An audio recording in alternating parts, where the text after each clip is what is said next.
Good morning viewers, my self doctor Priyanka Saini. आज हम BEd first year के pedagogy of social science subject के अंतर्गत कोरिलेशन के बारे में स्टडी कर रहे थे। उसमें आज हम साइंस के साथ सामाजिक विज्ञान का जो सहज संबंध है उसकी स्टडी करेंगे। अब सोशल साइंस हम सभी जानते हैं कि जो हमारा सोशल साइंस सब्जेक्ट है वो सोशल साइंस सब्जेक्ट एक तरह से एकीकृत विषय होने के कारण उसमें कई विषयों की जो अध्ययन सामग्री है वो इंक्लूड की गई है और कई विषयों में जो पहला विषय आता है वो हमारा आता है जैसे ज्योग्राफी है, ज्योग्राफी के बाद हिस्ट्री है, पॉलिटिकल साइंस है और हमारा इकोनॉमिक्स है। तो इन सभी सब्जेक्ट की जो सामग्री है वो मिला करके ही हम सेकेंडरी लेवल तक सोशल साइंस सब्जेक्ट को स्टडी करते हैं। तो इस प्रकार से ये आधारभूत विषय की जो विषय वस्तु लेकर के ही सामाजिक विज्ञान जो विषय है वो बना है और वही उसी के अंतर्गत इन सभी विषयों को आपस में सह संबंधित करके पढ़ाया जाता है। अब बात आती है साइंस की। तो साइंस का जो कोरिलेशन है, अगर हम ये जो एकीकृत विषय होने के कारण इसमें जो है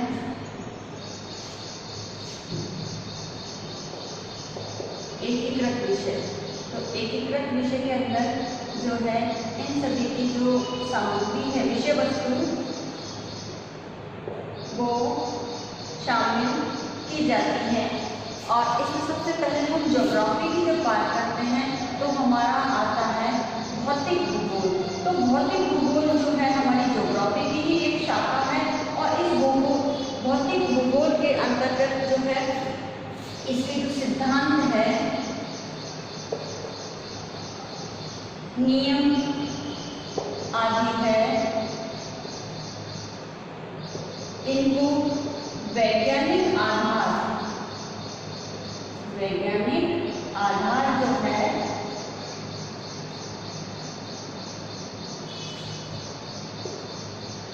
साइंस की प्रदान करता है।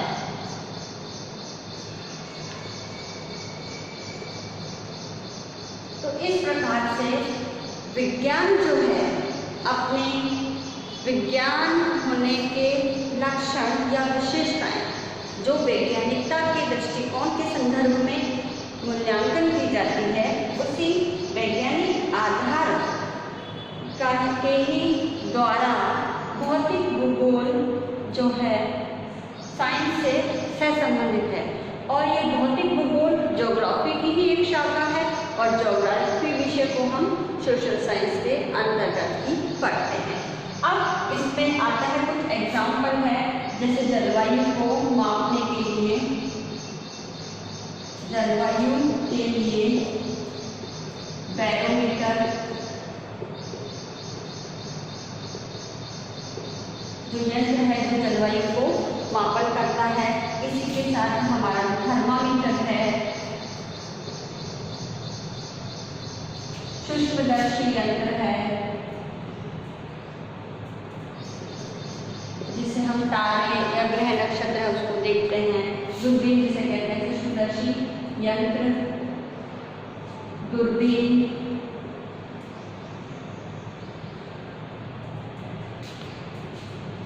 वर्षा मापक यंत्र,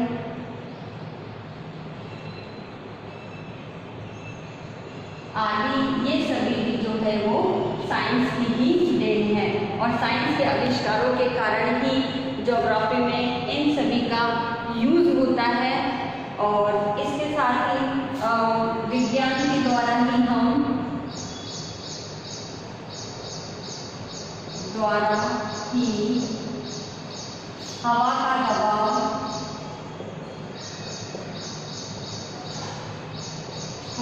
दबाव, हवा चलना,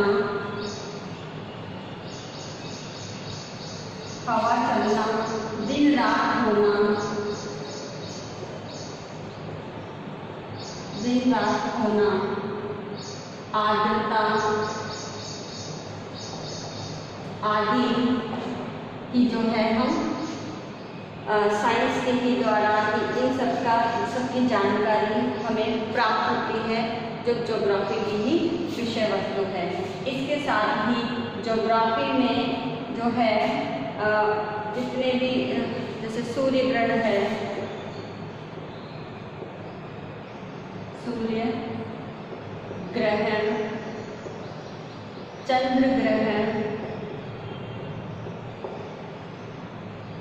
या जो उल्का पिंडों की स्थिति है, धूमकेतु है, ये सब जो हमें देखने के लिए भी जो है साइंस के ही उपकरण हमारे काम में आते हैं। साथ ही इसमें ज्वार भाटा है, बहुत सारे एग्जाम्पल्स हैं ये। ज्वार भाटा है तो इसके आने की जो दिशा का विस्तृति है और कितने उसका ज्वार उठा है, तो ये सब जो जानकारी है वो हमें साइंस के उपकरणों के माध्यम से ही प्राप्त होती है। तारों का टूटना,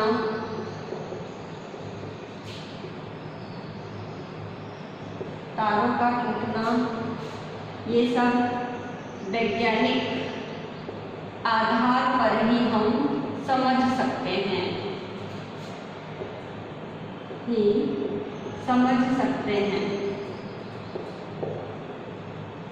या हम कह सकते हैं कि इन सबको समझने के लिए विज्ञान ही हमें आधारशिला प्रदान करता है। तो इस प्रकार भूगोल में क्रमबद्ध अध्ययन हेतु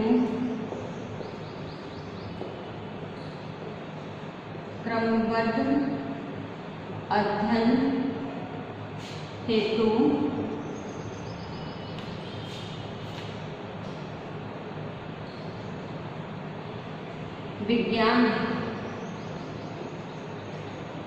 पर आधारित है, क्योंकि बहुत सी जो क्रमबद्धता है, ये क्रमबद्धता भी जो है ये वैज्ञानिकता ही है। क्योंकि इस प्रकार हम कह सकते हैं कि ज्योग्राफी अपने आप में एक साइंस कहलाती है,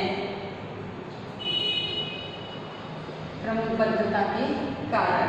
अब जो सेकंड सब्जेक्ट हमारा आता है वो सेकंड सब्जेक्ट आता है, मैं इसे रब कर देती हूँ।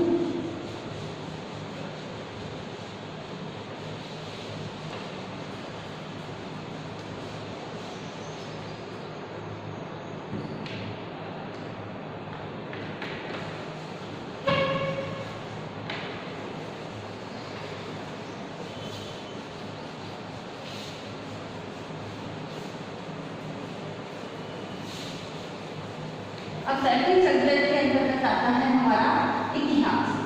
तो इतिहास भी सोशल साइंस का ही एक पार्ट है।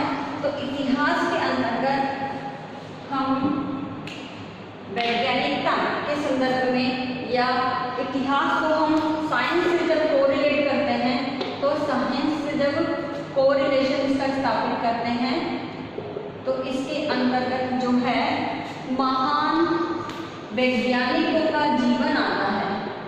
महान वैज्ञानिकों का जीवन इतिहास। तो जीवन इतिहास ये भी हिस्ट्री का ही पार्ट है।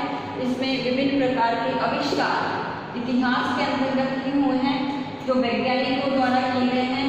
तो वैज्ञानिकों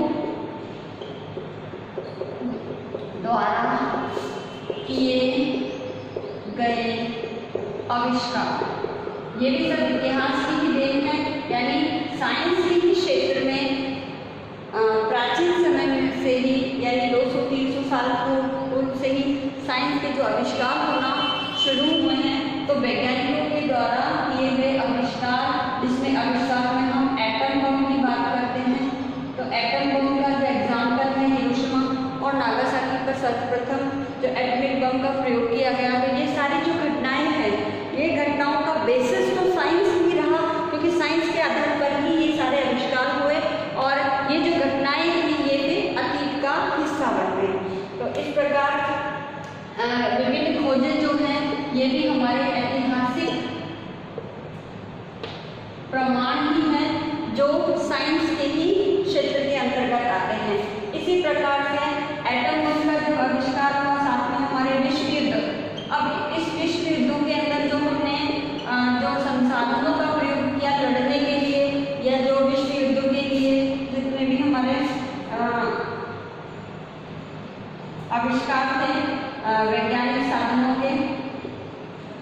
वैज्ञानिक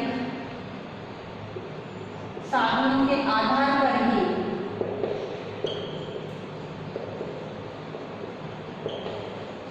जो खोज हुई, चाहे उसमें हम बंदूक का कह लो, एटम बॉम्ब कह लो या मिसाइल कह लो, तो ये सारे जो है विश्व युद्धों का कारण बनी।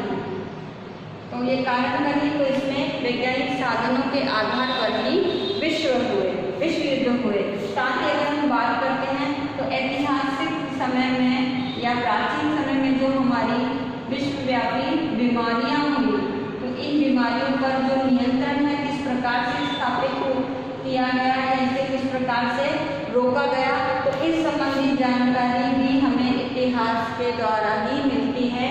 और ये सारी जो बीमारियां हैं ये समाज से जुड़ी हुई हैं और प्लस इनका जो नियंत्रण है वो साइंस के द्वारा ही किया जाता है।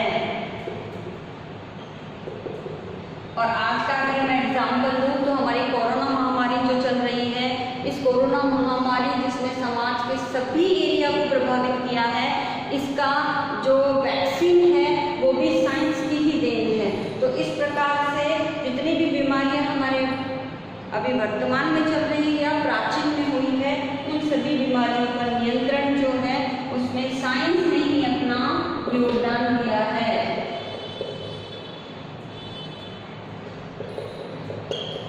तो साइंस के साधनों के द्वारा ही नियंत्रण किया जा सकता है। तो इस प्रकार से कह सकते हैं कि हिस्ट्री और साइंस का जो आपस में कोरिलेशन है, और इस कोरिलेशन के आधार पर ही हम जो सोशल साइंस सब्जेक्ट है इसके अंतर्गत हिस्ट्री एक पार्ट के रूप में स्टडी हम करते हैं।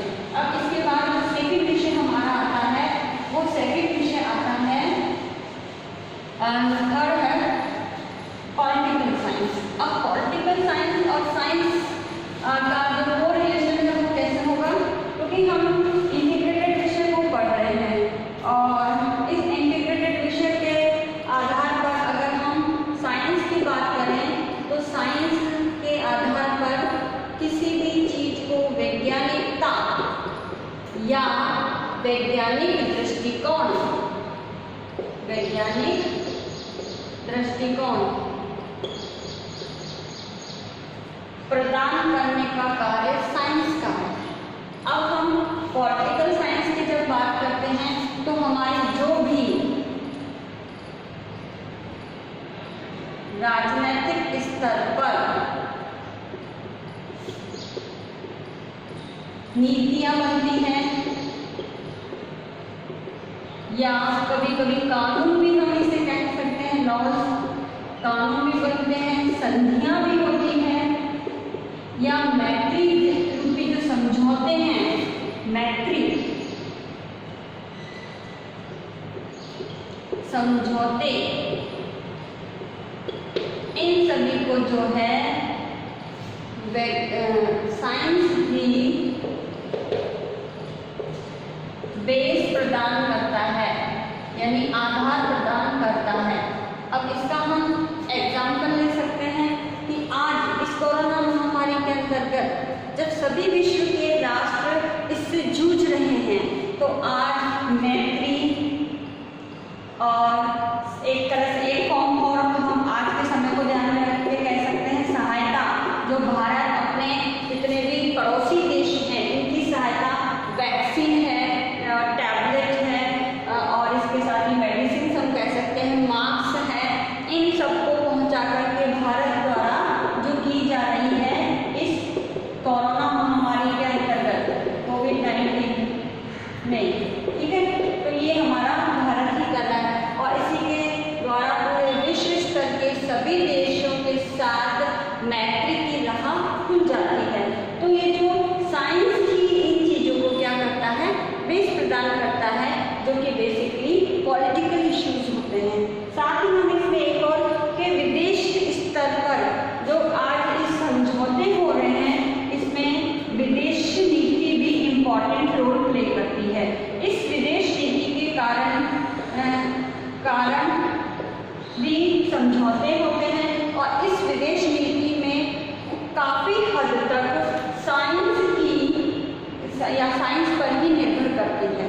क्योंकि हर एक का जो नीति निर्धारण होता है विदेशी स्तर पर दूसरे देशों के साथ जो हमारी नीतियाँ स्थापित होती हैं वो काफ़ी हद तक साइंस के जो भी संसाधन हैं, चाहे वो आविष्कारों से संबंधित हो सकते हैं, मशीनों के यूज संबंधी हो सकते हैं, या किसी एजेंडा के संबंध में हो सकते हैं, या किसी फॉर्मूले से संबंधित हो सकते हैं, तो वो सारे भी साइंस की बेस प्रदान करती है या साइंस पर ही निर्भर कर सकते हैं। तो इस प्रकार जो पॉलिटिकल साइंस के आधार पर साइंस जो है वो रिलेशन स्थापित करती है, और साथ ही इसमें जो है पॉलिटिकल साइंस के साथ हम विज्ञान का सहसंबंध स्थापित करते हैं, और ये पॉलिटिकल साइंस सब्जेक्ट जो है वो हमारा सोशल साइंस का ही पार्ट है। अब लास्ट जो सब्जेक्ट हमारा बचता है वह है हमारा इकोनॉमिक्स।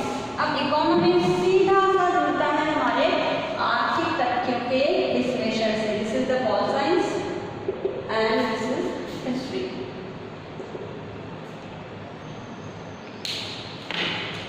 तो जो इकोनॉमिक्स है, अब इकोनॉमिक्स भी साइंस से कोरिलेट है, क्योंकि आर्थिक तथ्यों का जो विश्लेषण है, तथ्यों का विश्लेषण है, ये विश्लेषण जो है वो क्या होता है, साइंस के आधार पर भी किया जाता है।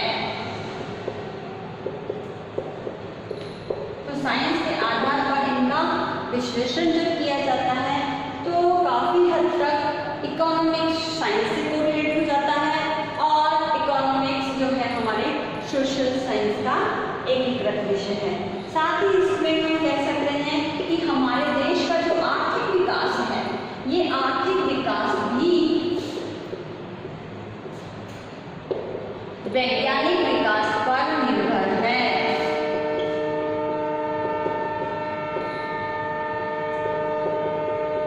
तो इस प्रकार जितने भी हमारे देश में आर्थिक विकास से संबंधित उत्पादन के साधन है, या हमारे जो भी उद्योग स्थापित हो रहे हैं, मशीनीकरण जो है वो सारा साइंस पर निर्भर करता है, और नए नए आविष्कारों और कार्यों के आधार पर हमारे देश का आर्थिक विकास संभव है।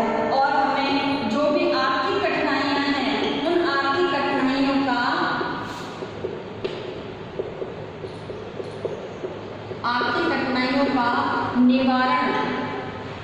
निवारण भी हमें जो है साइंस के द्वारा ही प्राप्त होता है। या हम कह सकते हैं कि साइंस की जो पद्धतियां हैं, विधियां हैं, या विधियां,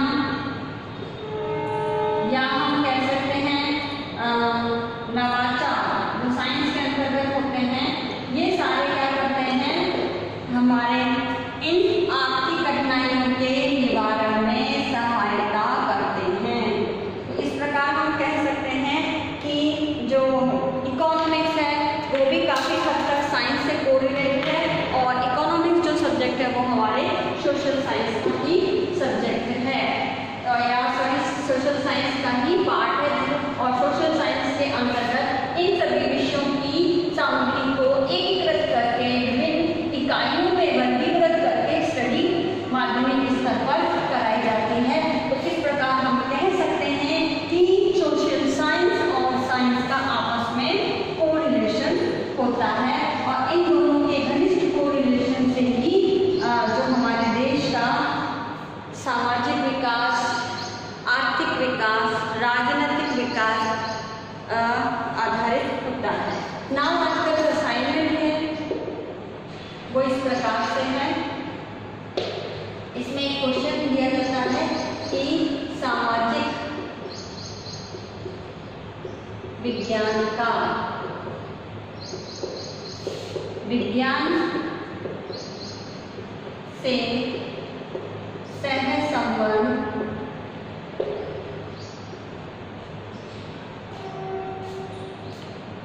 उदाहरण द्वारा